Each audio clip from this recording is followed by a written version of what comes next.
Hello everyone, welcome to another episode of Daily Gwei Refuel, where we recap the latest news in the Ethereum ecosystem. I'm your host, Anthony Sassano. It's the 15th of July, 2025. Alright everyone, let's get into it. So it's been about a week since my last Refuel episode here, and a lot has happened over the last week. It just feels like things are accelerating every day now, pretty much. As you guys know, I'm just doing Refuels when I feel like it at this point, but I do feel like doing one every day. But, you guys know how routines work, right? Where if you don't do something for a while after it's been a routine, it's not a routine anymore. So, and it's not a habit anymore, right? So you have to kind of build back up to that. But just doing the episodes when I feel like is actually working really well for me. And it gives me kind of time to stew on things a bit longer as well. I've had a lot of thoughts about a lot of things, and there's a lot of things to talk about today, which I'll get into. But obviously there's two different sets of the Ethereum ecosystem, as I've discussed in the past a lot. The Ethereum network as it exists as a technology, and then ETH as an asset. And obviously these things play off of each other, yin and yang. One cannot exist without the other.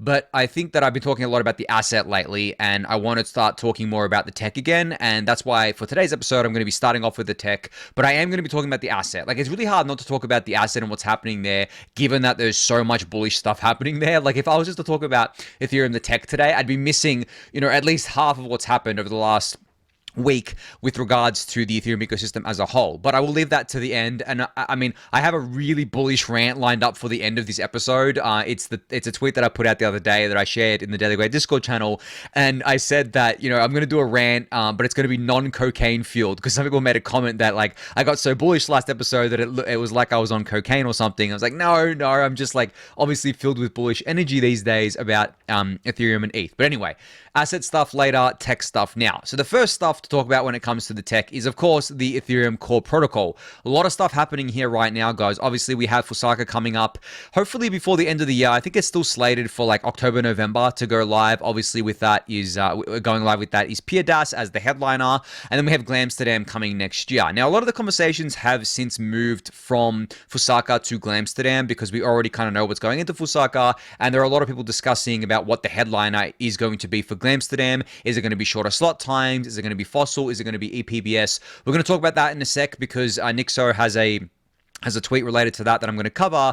But in terms of general updates, you've got a tweet here that Ladislaus does each week, basically, all about the protocol research side of things. So the research, obviously, in Ethereum is, way ahead of where the development is. It's usually a few years, up to 10 years out, in terms of kind of looking at what the future of Ethereum looks like, doing research there, looking at what may work and what doesn't. And there is a lot going on in that arena, as there always is. So the highlights from the last week included all about shipping an L1 ZK EVM. That's obviously been a huge discussion over the past, I guess, 6 months. It's really ramped up, but this has been on the kind of roadmap for a while now. But things are really picking up there.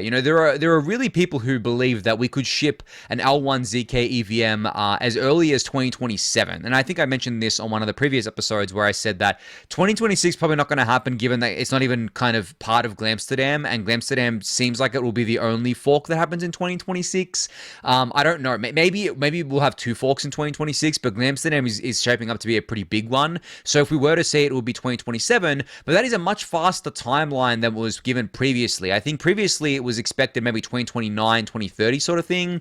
So 2027 seems to be the kind of I guess consensus right now. But at the same time, it's also a rough timeline, so we'll have to see what happens there. There is also updates on EIP 7983, which has got to do with the transaction gas limit cap. You can read more about that. I'll link in the YouTube description below. The compatibility of EPBS and Fossil, which I'll talk about in a sec. Road to statelessness. So there's I don't know if this is a new website, but it's one that I haven't covered before, called bloatnet.info, which basically is an initiative around scaling Ethereum through statelessness. And statelessness has been on the roadmap for a while now, and we kind of are looking at ways to basically get this live on mainnet in order to reduce the kind of overall network bloat, in order to scale the network. Like, everything is in the service of scaling the L1 and scaling the L2s here, guys. Like, that's why we do these things. There are obviously other L1 upgrades related to security, related to censorship resistance, and increasing the decentralization of the network. But of course, course, I mean, most of the kind of like core things that are being worked on, or the big headliner things, definitely have a lot to do with overall kind of network performance, scalability, and obviously lowering fees as well for the end users here. So this is a website you can go check out. It's got a bunch of different things on here, such as like metrics that are being looked at, attack vectors, bloating. I mean, this is really something quite technical as well. Like, don't expect to go here as a casual user and know what's going on, but hey, that's a resource that's there for you guys as well. And then also Ladislaw here provided a summary of the Beam Day in Cairns, EVM resource pricing, and L2 Introp breakouts, which all happened at, I believe, ETHCC in Cairns here. So you can go give this a read for yourself. I'll link it in the YouTube description below for you to do so. Now, moving on to what I was talking about with regards to Nixo's tweet about Glamsterdam and about EPBS, Fossil, and all those other upgrades there. So, as I said, Glamsterdam still doesn't have a headliner. And what a headliner is for each network upgrade, in case you forgot, is basically the kind of EIP that is considered the one that is kind of like on top of all the others. So it's the most important EIP, or it's the thing that the upgrade will be known for, so to speak, right? Now, there was a lot of discussion about what this should be. And because of that, the Forecast website now has a really cool little, I guess, like tier, meme tier ranking kind of image generator that you can use here, where essentially you can drag the various EIPs into these ranking sections and rank them where you see fit. So let's just say you think that EPBS is really important and you think it should be a headliner for Glamsterdam. Well, you would put it into the S tier here. S is number one, and then there's A, B, C, and D here. So essentially, a lot of people have been tweeting these images out, and it's a really good way to, I guess, like gauge kind of rough consensus around what people want. From what I've seen so far, most people put reduced block latency into S tier. So reduced block latency is obviously reducing the slot time, so essentially getting us down to 6-second slots from 12 seconds right now. That is pretty much in everyone's number one, I think. And then some people are putting Fossil in there as well, and then you have EPBS as well. But the problem is that EPBS and reducing slot times are in contention with each other right now with regards to the way the core devs are looking at them. I think there is a general consensus, and someone can correct me if I'm wrong here, but from what I've seen, there seems to be a general consensus among core developers that they don't want to do EPBS and reducing block latency at the same time. And I think that's one of the conversations that has spurred on this tool, because essentially, if we can only do one, then we need to gauge what people consider to be more important. Is it reducing the slot times, or is it EPBS? Now, Soyspoke here has a really good tweet thread all about EPBS and why it goes really nicely with Fossil, what you get from it, what the I guess like the end user benefits are, so on and so forth. But you can also go to Forecast website as well. So if I go to Glamsterdam upgrades here and I click on let me click on 7782, which is reducing block latency, it will give you the benefits, the stakeholder impacts, and everything here as well. So you can go give that a read. I'll link it in the YouTube description below. And this exists for every IP, as well as enshrined proposer builder separation or EPBS here. So go check those out if you haven't yet. But what I'm going to do now is I'm going to put my live rankings on here. I actually created one of these images before and tweeted it out. It was a meme image where I put like everything into the S ranking just as a joke. But I'm actually going to do this live on the Refuel now. And this, as you guys know, the Refuel is not obviously live stream, but it's pre-recorded. But I don't edit it normally unless I cough or something and I need to edit that out. But so you'll see my kind of my kind of S tier, A tier, B tier, C tier, and D tier picks here. So without further ado, let's go. This is probably not going to come as a surprise to you guys at all, but I'm putting Fossil in S tier. Now, as I said, like EPBS and reducing block times are in contention with each other, but I don't believe Fossil is. So I believe that Fossil could be shipped alongside either of those. But Fossil has been in the works for a very long time now.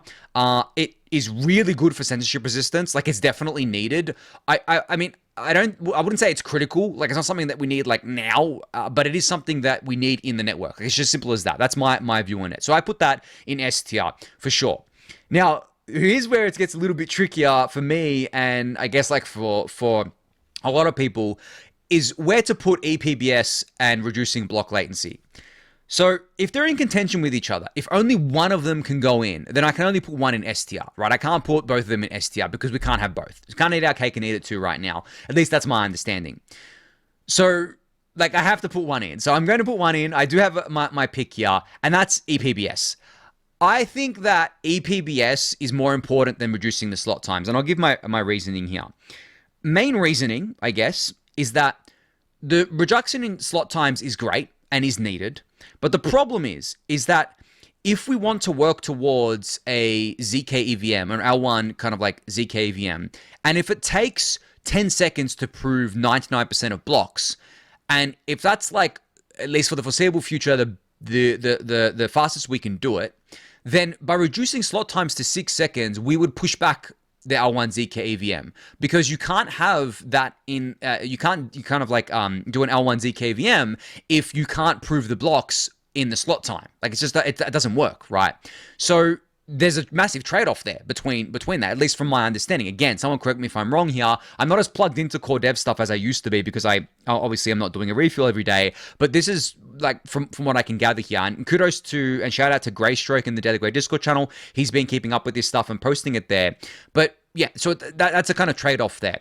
Also, it's more complex, I believe, than EPBS. And at the same time, there are good arguments being made that EPBS is actually better to go first as a prerequisite to 6 second slot times, and we can maybe do the reducing block latency, the 6 second slot times in the upgrade after Glamsterdam if we do EPBS and Fossil in Glamsterdam. And as I mentioned before, there's a really great argument here in this thread from Soyspoke saying that EPBS and it's not a thread, it's basically a link to an Ethereum Magician's post here, essentially saying that EPBS and Fossil work really nicely together and should go in the same upgrade together. So if we take that as fact and we want to do reducing block latency instead of EPBS, well, that means we would probably not do Fossil, right? Like, if to get the main benefits of Fossil, if that requires EPBS, or if EPBS is like a huge kind of upgrade there, then you would want to ship these things together. So if you can't because we're in a bind here, because we can only do one or the other, from my understanding, I would rather go with this. This is my choice here. I would rather have EPBS and Fossil together in Glamsterdam, and then reduce the block latency later. Another reason why I think that reducing the block latency isn't that urgent as well is because in terms of like doing in terms of the upgrades and the benefits that reducing slot times gives you, it does give you big benefits, right? It makes the network more efficient, obviously faster transaction confirmations, faster confirmations for L2s, faster finality for L2s. I'm not talking about like the economic finality of the network, but in terms of them posting their stuff down to L1, and also all else being equal, you get more scale here too. It's good. Like, there's plenty of good things about it. But again, the problem is what I just outlined with the ZKVM stuff, the fact that you would like to ship EPBS and Fossil together. So that's why I have EPBS and Fossil as the things that I would like to be shipped in Glamsterdam as my headliners. In saying all of that, where does reducing block latency go then? Well, it goes into A tier, of course. Like, I think it's really important. Like, there's nothing, like, I don't actually think it's not important. I think it's really important. So it belongs in A tier as well. And the other ones that I would put here would be delayed execution and block level access list. I think they're both great. The rest of these things, I don't actually know what they are off the top of my head. I mean, as I said, you can always go to the Forecast website here and check. Actually, I should duplicate these tabs so I don't have to keep going back and forth between them. And then, yeah, this is kind of canceled out my little thing here of what I did. Let me just put this back. And Fossil and EPBS. Oh, sorry. I'm doing it wrong here. EPBS goes into S tier. Yeah, so if you go here and you actually look at what these are, I think this is very technical, all of these. Available attestation, I don't know what 7942 is, actually. I'm going to look at that here. It eliminates all known reorganization attacks permanently, provides formal security guarantees with mathematical proof, strengthens transaction inclusion and finality properties, enables more aggressive scaling without security trade-offs. That sounds pretty good to me. I mean, but like, as I said, I don't know too much about these upgrades yet. So these four, I'm not going to put in any of the tiers here because I don't actually know them well enough. Maybe I'll put EOF in D tier just to annoy people. No, I'm joking. This is not I don't think this is the EOF, the same one that was kind of punted from Pectra. I think it's a different one, but I have to look into that more. But yeah, that's currently my standings. I'm going to finish this image and tweet it out eventually, but that's currently where I sit there. Maybe you guys resonate with what I was talking about with regards to EPBS, Fossil, and reducing the slot times here. Maybe you have a different view on that. You should definitely let me know if you do. But you can go create your own image. I'll link this in the YouTube description below for you to do so. And again, a reminder that you can learn all about these EIPs on the Forecast website. All right, so there's a new really cool dashboard from the GrowThePie team that came out the other day. Now, this dashboard is probably my favorite one that they've actually ever made because it has a really nice at-a-glance view of a bunch of different things here. So first off, you have Ethereum's uptime. Now, as you guys know, Ethereum has 100% uptime. It's almost 10 years. The 10-year anniversary or the 10th birthday is on July 30th. So that's coming up within 2 weeks. So that's there. You can see here, Ethereum uptime, 9 years, 11 months, 14 days, 13 hours, 17 minutes, and 57 seconds at time of recording. That's all well and good. We know Ethereum has 100% uptime, and it's great that it's just there as a live ticker. Next up, and probably my favorite part of this dashboard, is this little section here called Ethereum Ecosystem TPS, which aggregates together all of the different L2s as well as Ethereum L1 and shows you what the aggregate TPS is across them. And this updates in real time as well, pretty much like every second, I believe. And you can see here also the 24-hour peak TPS, the all-time high TPS, and then the live TPS. So as I'm talking right now, the live TPS obviously is fluctuating between 350 to over 500, and then you have the peak TPS of the last 24 hours was 2700. All-time high is 3600 here, which is really awesome to see. So it's just an at-a-glance view of what the current landscape looks like in terms of TPS. And then similarly, you have another section here which tracks all of the different token transfer fees across all of the L2s. Pretty much like all the L2s, from what I can see, just eyeing it off for under 1 cent right now, or at 1 cent. And then you also have Ethereum mainnet being tracked. So to transfer a token on Ethereum mainnet, I think this is ETH. Like I actually don't know for sure what this is, whether this is ETH transfers or ERC20 token transfers. There's different costs for them. But like if we just assume this is ETH right now, the ETH transfer cost on L1 is around 17 cents. On an L2, it's like, on average, is 0.001 cent. So obviously very, very cheap, almost free there, but that's a great little section there. And then scrolling down, they have a bunch of other sections, such as the total application revenue of everything in the Ethereum ecosystem, stablecoin supply, how many layer 2s are live right now. We apparently have over 100 layer 2s, the daily TPS of L2s, and this is all tracked over time on nice little charts here. And then you can click into each of the individual L2s to view their own metrics there. Now, on top of this, they're teasing that they have other things coming, other kind of metrics coming here, which haven't been enabled yet, but I'm sure is going to be coming sooner rather than later. So as I said, one of my favorite new dashboards of covering the Ethereum ecosystem here. You can go check that out. I'll link it in the YouTube description below for you to do so. All right, so something that caught my eye today, actually, it was announced today, was this new based rollup or based L2 that is being developed by the Reya team here. So they're calling it ReyaChain, and they're saying that it's enabling internet capital markets as a based rollup on Ethereum.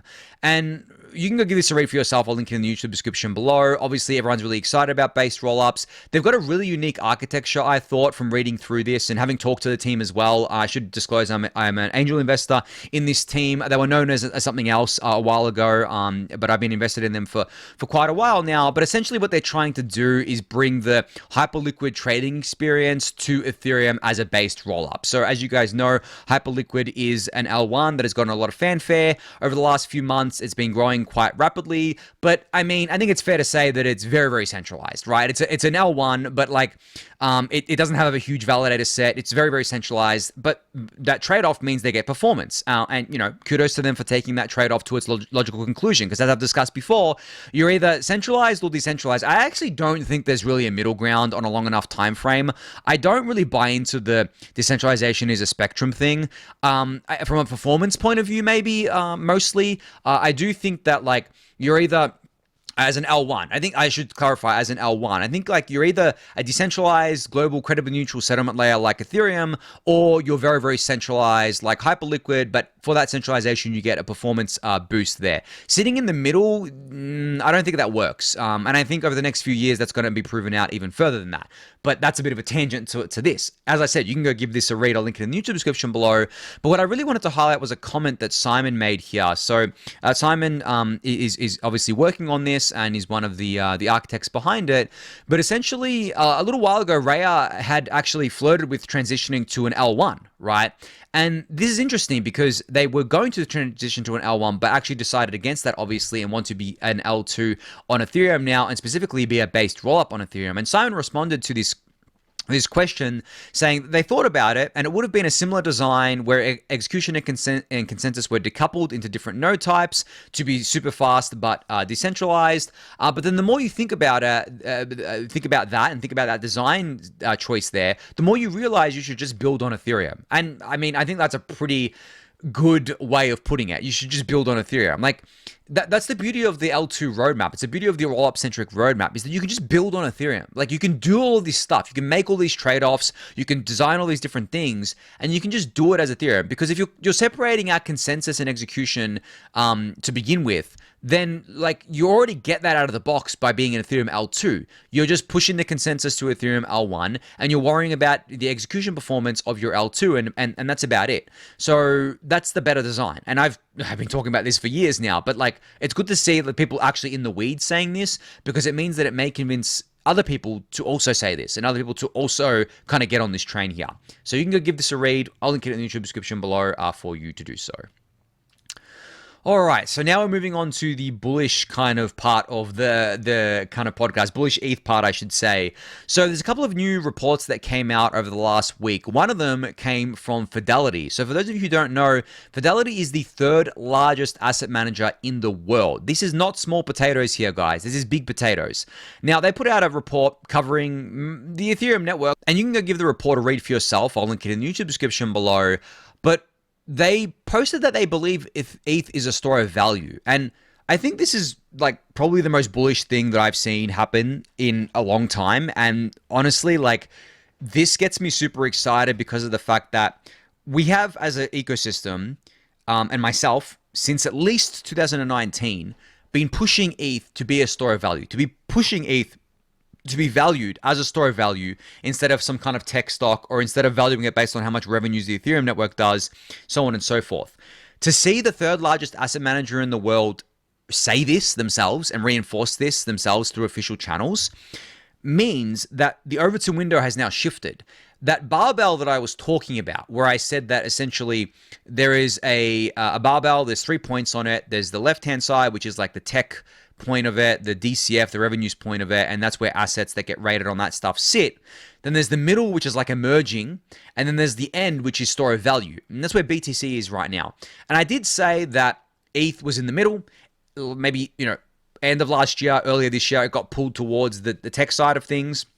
I'm talking about ETH, the asset, not Ethereum, the network here. And then now, the last couple of months, it's been being pulled towards the store of value side of things. I would say that we're pretty much like 90% of the way to the store of value side of things, guys. Like, I really do believe that. When you have huge kind of entities like Fidelity saying this, that really does shift over to window, and that shifts us closer to the store of value side. And the reason why I say 90% is because we're not there yet. The job's not done, guys. Like, it really isn't done. We may not get there. That last 10% may take a while to get there. But I do think that once ETH starts cracking its old all-time high, starts going into $1 trillion kind of territory in terms of evaluation of ETH as an asset, and then also ETH performing well against other assets, specifically BTC, then I do think that we get that last 10%. And I do think that ETH firmly cements itself into the store of value kind of category there. And that's what we want to be. We don't want to be on the left-hand side of the barbell. We want to be on the store of value right-hand side. And we want to stay there. No more screwing around with like playing around with that. No more going back to rating ETH based on revenues or whatever. Like, let's not do that anymore. Let's talk about ETH as a pristine, programmable store of value, because that's what it is, and that's what it's going to be valued on. And that, my friends, is worth much more than you can even imagine. That is worth tens of trillions, if not hundreds of trillions of dollars. It is not worth tens of billions or hundreds of billions. It is a magnitude step up from there, or multiple magnitudes, order of magnitudes step up from there. And that's what we're going to focus on going forward. That's what I'm going to focus on going forward. Of course, I mean, I've been focusing on it for so long now,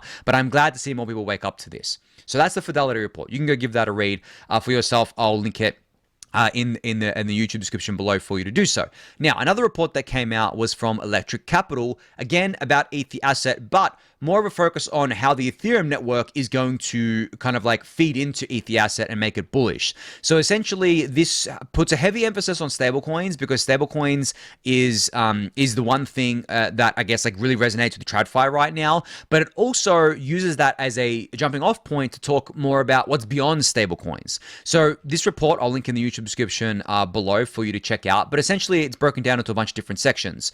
The sections here include the stablecoin section, as I mentioned. There are the yield section, so not just ETH staking yield, but yield for dollars on chain as well. Why Ethereum as a network is the only network that serves the global requirement for all of these. For stablecoins generally, how it stacks up, nice little kind of graphics here to show that, and why this all results in more demand for ETH as it becomes a reserve asset of the digital dollar economy. And then going down here, you can also see, why holding ETH is the best way to get exposure to the stablecoin economy, and beyond that there. So you can go give this a read for yourself. I'll link in the YouTube description below. But just another really great report from another entity. Electric Capital is not, is not Fidelity, obviously, but they are a big kind of VC in the crypto ecosystem, been around for a very long time, been doing a lot of really great stuff around developer reports that I've covered before, tracking developers. So when they, say something, when they put something together, I tend to read and I tend to listen. And this was a really great report. So you can give that a read for yourself. I'll link it in the YouTube description below for you to do so there. All right, so a tweet thread here from Kate, who also works at Electric Capital, talking about how L2s are scaling demand for ETH.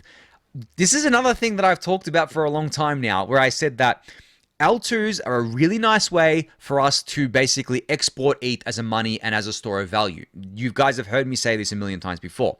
But again, why I'm bullish and why I'm excited is that someone else who doesn't even follow me on Twitter, right, who isn't someone who I don't even know who this person is, but I doubt they're an ETH maxi, right? But they're also saying this. So when you start seeing people that aren't ETH maxis, aren't in the Ethereum ecosystem, and I guess like maybe relatively neutral in terms of what their kind of stance within the ecosystem, saying stuff like this, then it genuinely hits harder for the average person than like an ETH maxi saying it. I understand that. It's like that meme that I posted the other day where Tom Lee, that HR meme where Tom Lee says ETH is going to $100,000 and the lady's like, oh, you're cute. And then I come in and say, ETH's going to $100,000 and the lady's like, hello, human resources, right? Like, I get it, guys. Like, it means much more, and it's much more impactful when it comes from someone who is viewed as relatively impartial versus an ETH maxi. And that's fine. I'm happy with my position in the ecosystem. I'm happy being the ETH maxi face.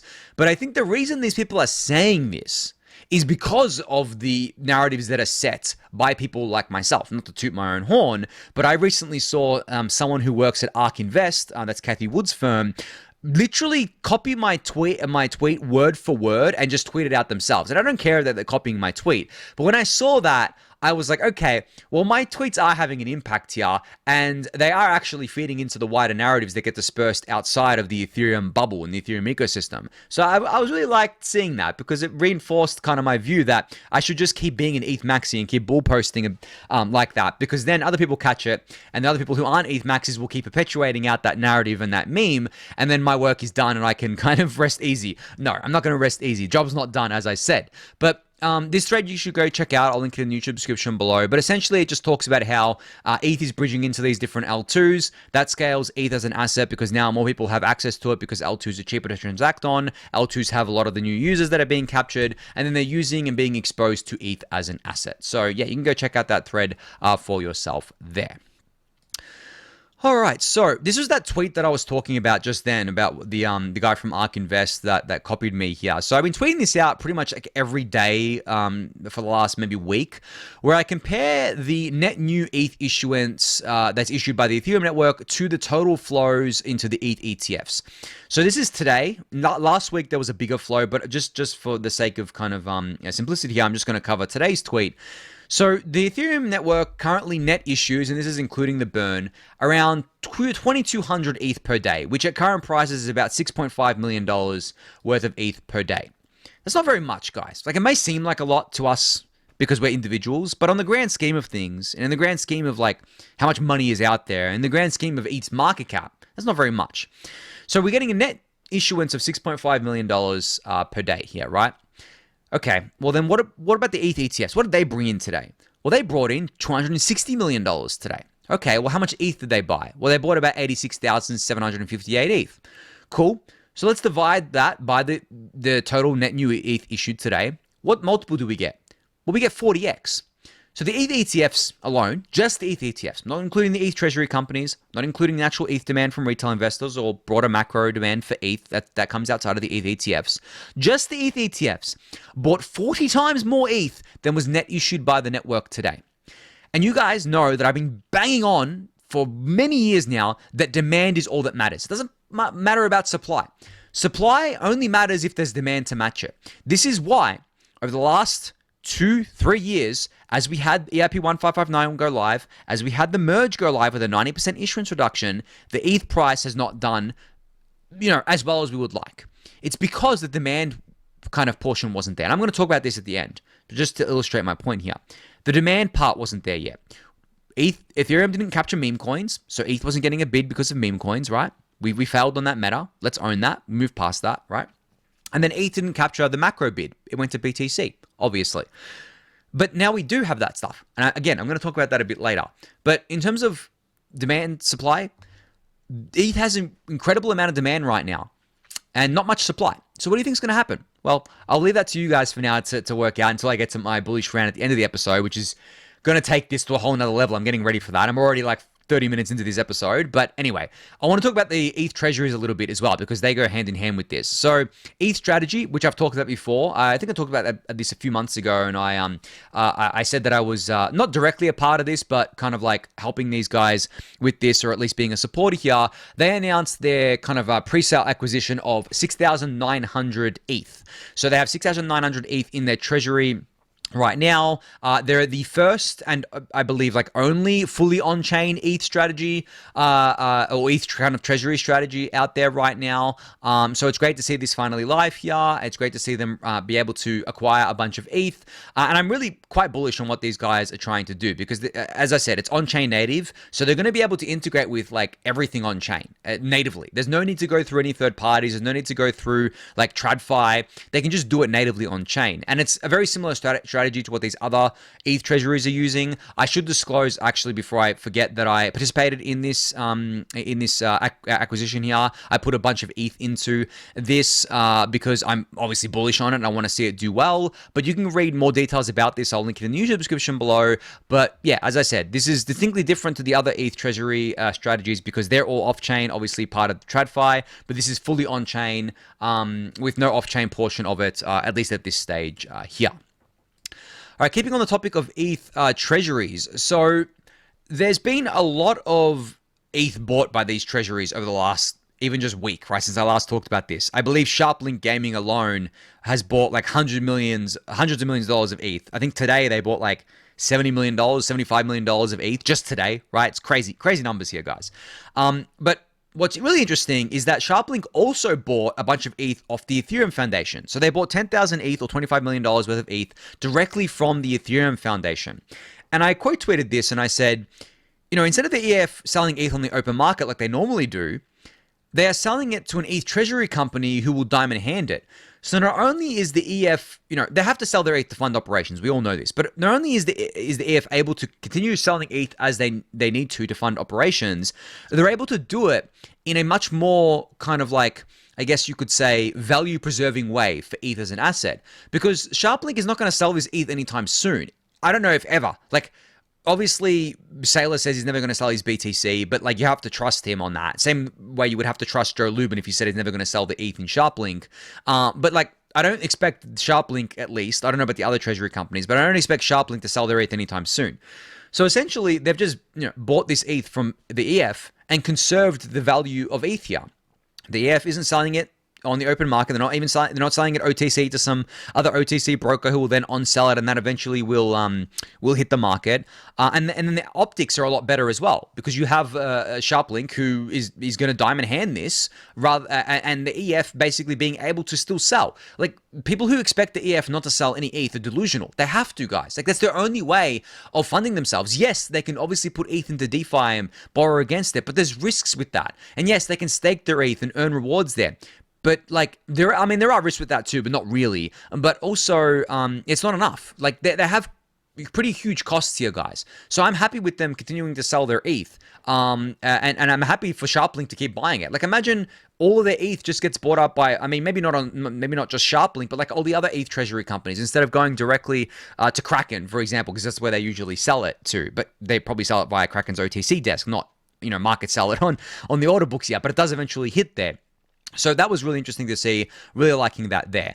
And then last up on the topic of these ETH strategic reserves, as I said, like, SharpLink's been buying a lot of ETH recently. They're now up at almost 300,000 ETH. The website here, strategicethreserve.xyz, hasn't been updated yet, but yeah, I believe SharpLink is almost at 300,000 ETH. Maybe if I refresh it, it'll be updated. No, not yet. Bitmine Immersion Tech, which is Tom Lee's thing, announced they bought about $500 million worth of ETH. You had Bit Digital the other week announced a $100,000 purchase of ETH. BTCS is continuing to purchase more ETH, and then ETH Strategy obviously is here now. There is a few new ones: GameSquare Holdings, Int Chains Group. Moss Ethereum actually announced a partnership with ETH Strategy, where they've kind of put 100 ETH into ETH Strategy. 1,000 ETH into ETH Strategy. So like bridging the off-chain and on-chain worlds here. But yeah, these treasury companies, guys, like, they're buying up a crap ton of ETH. And as I was talking about before, the ETFs alone are buying up, 40x the amount of new ETH issued each day. But then the treasury companies throw them in, and we're at maybe 100x the daily issuance being bought up by these things. And you're seeing it play out on the price action right now. I mean, ETH's at pretty much 3K at time of recording, right? And yeah, obviously, like, that's still not, at all-time high, or that's still only back to what prices were in like January, but it's the trend. The trend is what we care about. And the trend is up so far. And now, on that note, it brings me to my last thing that I wanted to talk about, which is an extremely bullish tweet, I think. Probably one of the most bullish tweets that I've ever put out. And I'm going to go through it because I think this is really important for people to realize. And this is something that I was talking about just before, about supply and demand. But I said here, and I started this tweet off by saying, I think we're finally going to see the effects of the merge plus the EIP 1559/burn overall issuance reduction going forward. And this was at the time a 90% plus issuance reduction in newly issued ETH, because we swapped from issuing ETH via both the proof of work chain and the proof of stake chain to only issuing it via the proof of stake chain, which is now just Ethereum, right? Via the beacon chain there. And then obviously we had the burn, which was good for a while, sent us deflationary, but then obviously since we offloaded a bunch of activity to L2s, the L1 burn has come down. But I actually do think we're going to go ultrasound again one day, guys. As we keep scaling up things, as we keep increasing economic activity, I do think we can get there. But that's irrelevant to what I'm talking about here. So take out even the burn, we still had a 90% reduction in issuance thanks to the merge, right? So what was missing from this piece wasn't the fact that we needed to lower supply more. No. We had basically no supply coming to market in terms of the amount in dollar terms and the ETH terms. But what was missing was the demand piece. And I said this before when, I alluded to this before, but essentially after 1559 went live, like a few months after, the bear market hit. And then the merge was done in the heart of the bear market in September 2022. And then ETH didn't capture the meta after that in 2023, 2024 with meme coins. And then it didn't capture the macro buyers because they went to BTC. So that's the main reason, in my opinion, why ETH had such a rough go of it, because the demand piece wasn't there. It had nothing to do with the supply. Supply was fine. It was the demand piece. But now ETH is capturing the macro buyers, right? They're capturing it in a really big way, obviously via the ETFs and the treasury companies. And we've only just begun. This is only the last few weeks. This is not new. I mean, at most, it's probably 2 months over the last 2 months. ETFs obviously aren't new, but those are ramping up a lot as well. And I mean, if I go to the Farside website here, you can actually see what these look like in dollar terms for the ETH ETFs. Like, guys, the last 4 days, we've had hundreds of millions of dollars of inflows. You zoom out a bit further than that, and you can actually see over the last 2 months, it's just been a massive amount of inflows, basically, like huge amount for the ETH ETFs. Historically, I think the last week has been the best week since the ETH ETFs launched. And also, I tweeted out the other day that the previous 9 days, and I think I was talking about the previous 9 trading days from like the 9th of July up, had bought more ETH, or I think it was from the 10th of July, it was from the 11th of July, sorry, I should say, 11th of July and previous 9 trading days, had bought more ETH than was net issued since the merge. So the ETH ETFs over the 9 trading days from the 11th of July back, had bought more ETH than was net issued. There's about 370,000 ETH since the merge, which is almost 3 years ago now, guys. Because obviously, like, we've been tracking it since the merge, and we've been tracking the net issuance since then, and seeing how it was net deflationary for a while, and then went inflationary again. But if you account for the fact that, like, the buy pressure is there right now, who gives a shit about the burn? Like, the pressure is here, the demand is here. This is new ETH being bought from the open market. It doesn't matter if it's OTC. Eventually, like, this gets bought from the open market, right? This is new ETH being purchased here. So that obviously is incredibly bullish. So yeah, we're capturing the macro buyers, that meta, that big new kind of like a demand from the ETFs, from the treasury companies, and this is all very reflexive. And then also, Ethereum has firmly captured the meta of stablecoins and tokenization. Whenever someone talks about stablecoins now, they're talking about Ethereum. Obviously, in large part thanks to Tom Lee, because he's pushing this out to the TradFi crowd.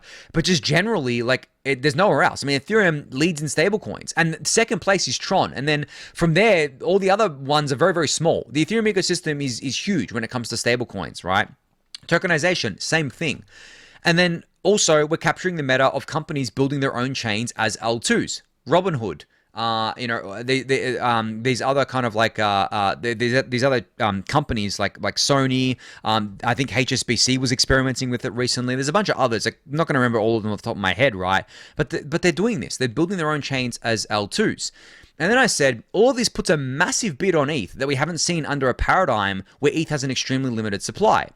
And as I just said, the ETH ETFs over the 9 days from July 11th have eaten all of the net issued ETH since the merge. That's just the ETFs. That's not including the treasuries, guys.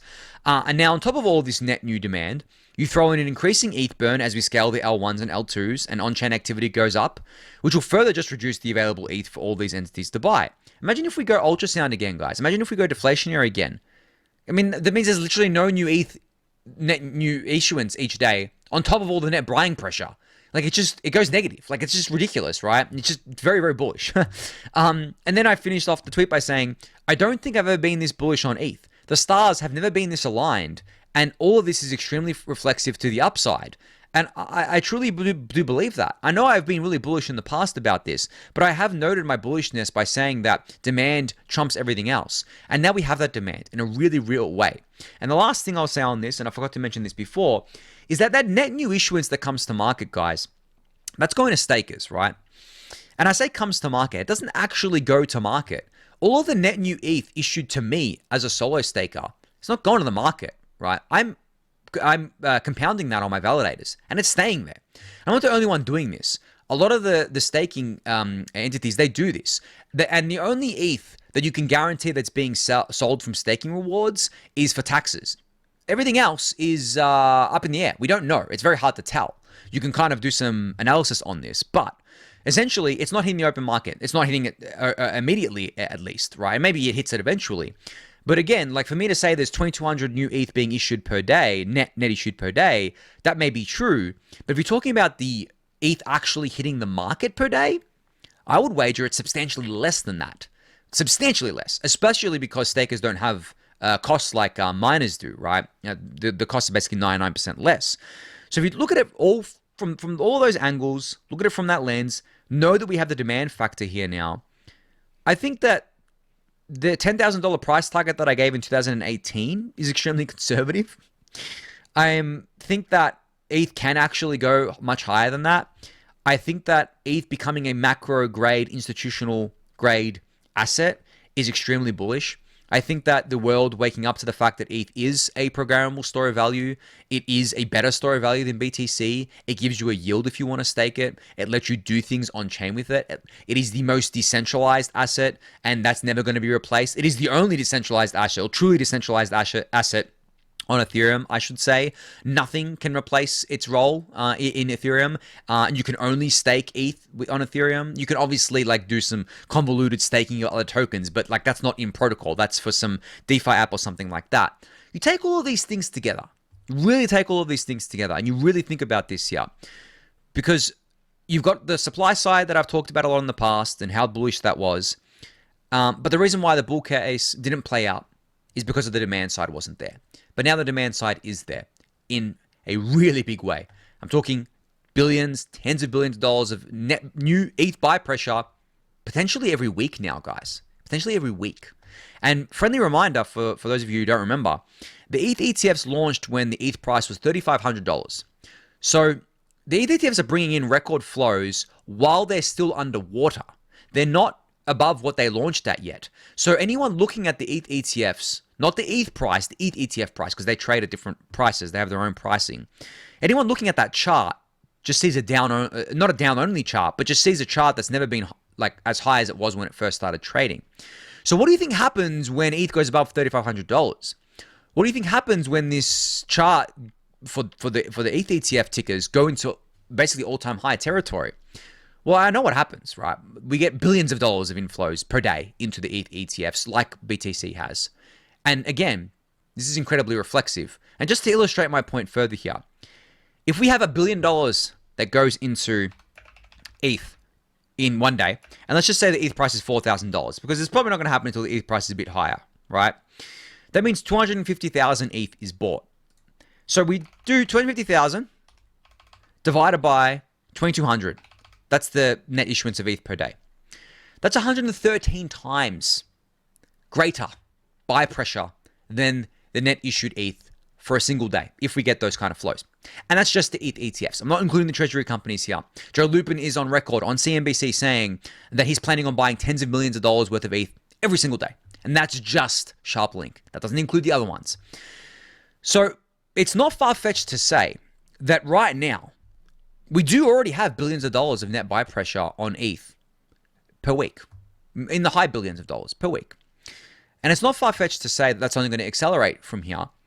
And that's why I think, and I tweeted this out, we're going to have a aggressive repricing of ETH straight to all-time high. Straight to all-time high. I don't even think we're going to break at 4K, stop at 4K. I think we're going to just cut through 4K. I think we're going to go straight to all-time high. And that's going to cause the true FOMO to come in. And that's what's really going to push it even higher than that. So I know I've gone a long-winded way of saying that ETH is going to go up. But I figured I'd give my reasoning. I figured I'd give my bullishness because I don't know when my next refuel is going to be. So I want to be bullish here. But that's the bull case, guys. Like that's always been the bull case. And now we've got the demand to match it, which is why ETH is going up again. Demand trumps everything, as I've always said. So good to keep that in mind about all your investments, by the way, not just ETH. It applies to everything. But I think on that really bullish note, that's going to be it for today. So thank everyone for listening and watching. Be sure to subscribe to the channel if you haven't yet. Give it a thumbs up, subscribe to the newsletter, join the Discord channel, and I'll catch you all on the next one. Thanks, everyone.